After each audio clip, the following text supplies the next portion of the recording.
Chapter 12, Shattered Home. Despite the fact Grace was quiet and sounded hurt by the information, she remained true to her words. She visited me as soon as her mother felt well and I too felt better. However, she did seem disappointed and I couldn't blame her. She tried to make it seem like she wasn't upset that I was going to be leaving school, and I could tell that wasn't the only thing that was on her beautiful mind. Grace never mentioned the conversation her and I had in the car before I left. She never spoke to me about the fling that I had with Amy either. I guess we both figured we should wait until I got home from school so we could talk about it, if I didn't ruin my chance with her already. Before I made the mistake of spending the night with Amy, I always had too much going on when Grace would visit. I couldn't even think of making a move, and there was no way I was going to tell her how I felt over the phone now. Besides, I always like to talk to people in person. That way I could get a read on what they may be thinking in real time. Their facial expressions can really tell what someone may be thinking or feeling. Actions speak louder than words. If someone blinks or even looks away, that could too be seen as a sign.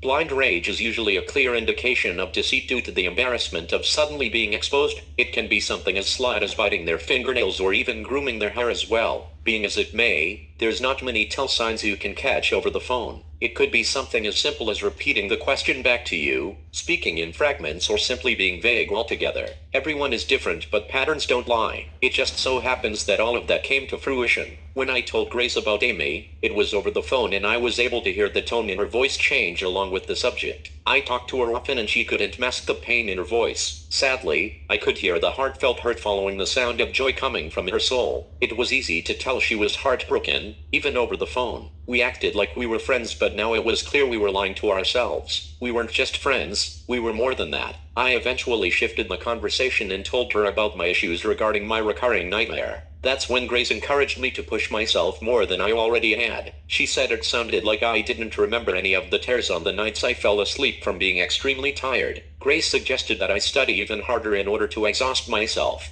the same way I did with my training. She was very bright, that's why I took her advice, and it worked wonders for me. Attributed to the nights I couldn't sleep, I quickly felt myself slacking. I understood the work, but I wasn't performing to the best of my abilities. It wasn't long before I began to question what I was even doing there. I didn't see the need for most of it. I began to feel the same way I felt about school by the time I graduated from high school. I had been functioning on a lack of sleep for the majority of the semester, but it still didn't compare to my father's condition at all. I was able to deal with the sleep deprivation, but my loss of appetite slowly got to me. The semester had just begun a few weeks ago. Everything made me more restless and uneasy. A lot of things were about to change regarding school safety too. I didn't have any information on those changes, so I didn't know what the new protocols would be. Therefore, I figured it would be best if I returned home with all the uncertainty that was unfolding. When it came time to pack my things and get ready to go, I wasn't sure who I should call. It's not like I had many options or anything.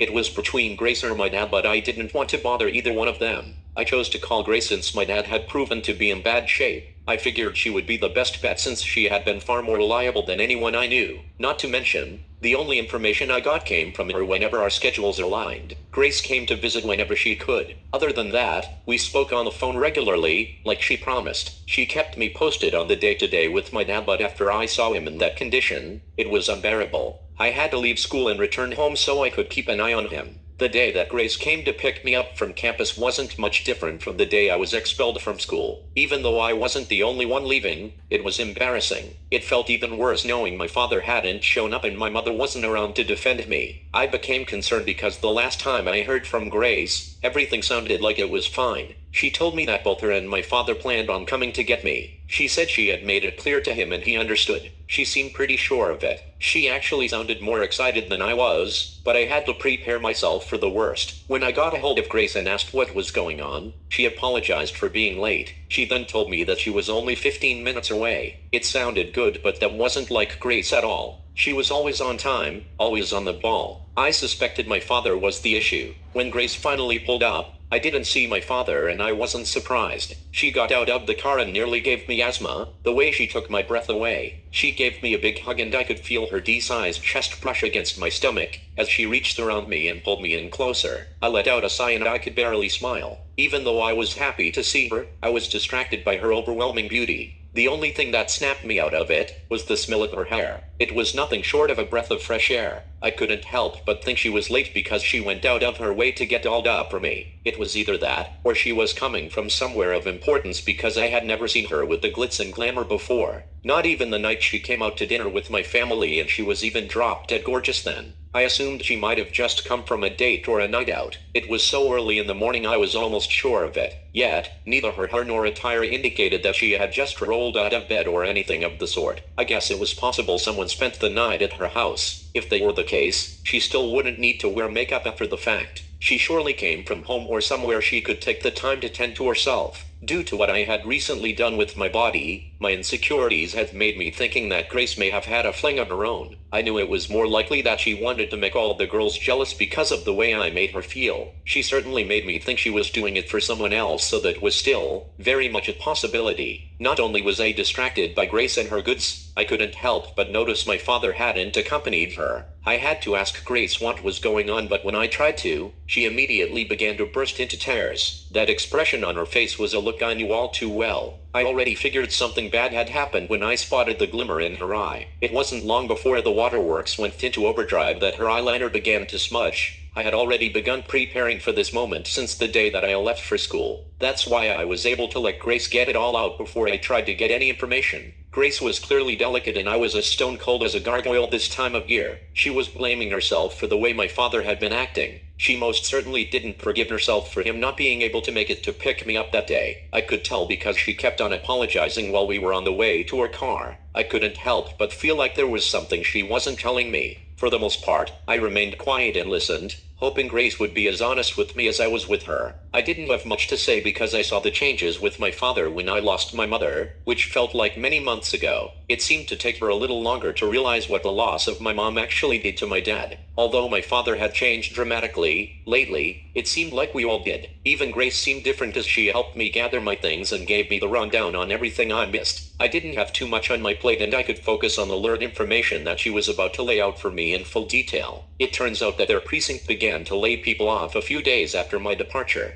The defunding of the department hadn't stopped, and my dad was suspended in the process. They said he was obsessed with my mother's case, and it had consumed him. He kept requesting a transfer because the homicide happened outside of his jurisdiction. He kept on getting denied. They were using the pandemic as an excuse to deny his request time and time again. Grace also informed me that my father had received my mother's ashes. He also had the urn along with her death certificate. Dad got a hold of it a couple days after I left for school. The death certificate stated that my mom died from the virus, which meant she was not a victim of a homicide at all. That threw my father for a loop and made him spiral out of control. He became even more determined to find out who was responsible for pushing my mom in front of the train, because she certainly didn't die from some disease. Grace added that my dad had threatened to expose the information before the next election. He made it clear to his entire precinct before he was laid off because no one seemed to know or care what really happened to my mom. That didn't sit well with my father. Nothing made sense to him, and it began to feel like a conspiracy was afoot.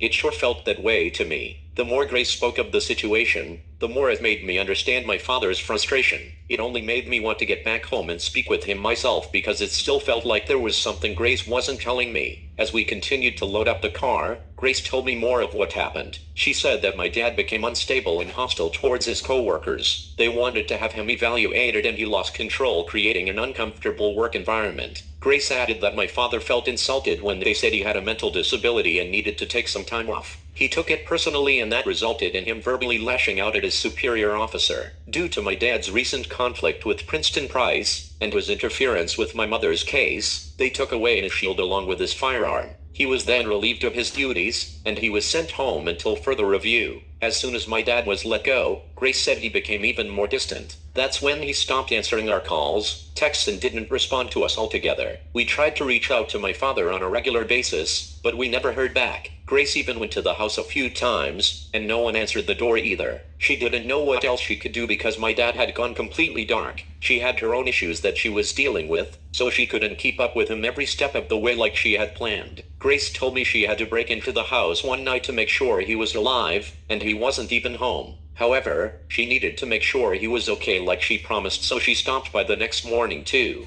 When Grace knocked, no one answered. Again, She couldn't believe he still wasn't there, and she didn't want to go in because he was very dangerous and a licensed gun owner to boot. She had called and knocked several times before she finally entered the house. Upon entry, Grace said my dad was coming up the stairs from the basement. He appeared to be half asleep or intoxicated, which wasn't the point. My father could have easily assumed she was an intruder and reacted with her dead to rights. By the grace of God, he was too befuddled and he was unarmed. It sounded like he still wasn't bathing either. Aside from the usual signs of depression, Grace said he wasn't acting much differently for what I had described after I last went to visit him. Now that I knew he lost his job, the timing of his downward spiral made sense. He had been drinking, so he may have just been sleeping in the basement too. Grace also mentioned that he was being evasive, which really caught my ear. She didn't say much after that because she eventually got fed up with his behavior altogether. He kept beating around the bush and she had her own drama to deal with, so she left. Having said that, Grace made it clear that she wouldn't be back again. She hated seeing him that way. She actually seemed to get frustrated with him while she was telling me the story. Sad to say, I could picture what he put her through because it sounded like the same shit I went through before I left. Still, Grace felt a lot better after having that conversation with him. She seemed to feel better after telling me about it too. She said it felt like a weight had been lifted off of her shoulders because she felt like she would be responsible if anything happened to him. Now that she knew he was okay, she figured he was simply taking some time to himself. There wasn't much else she could do for him, and Grace's mom had gotten sick not too long after. I felt bad because I remember her telling me she was sick, but I didn't know the severity of the situation.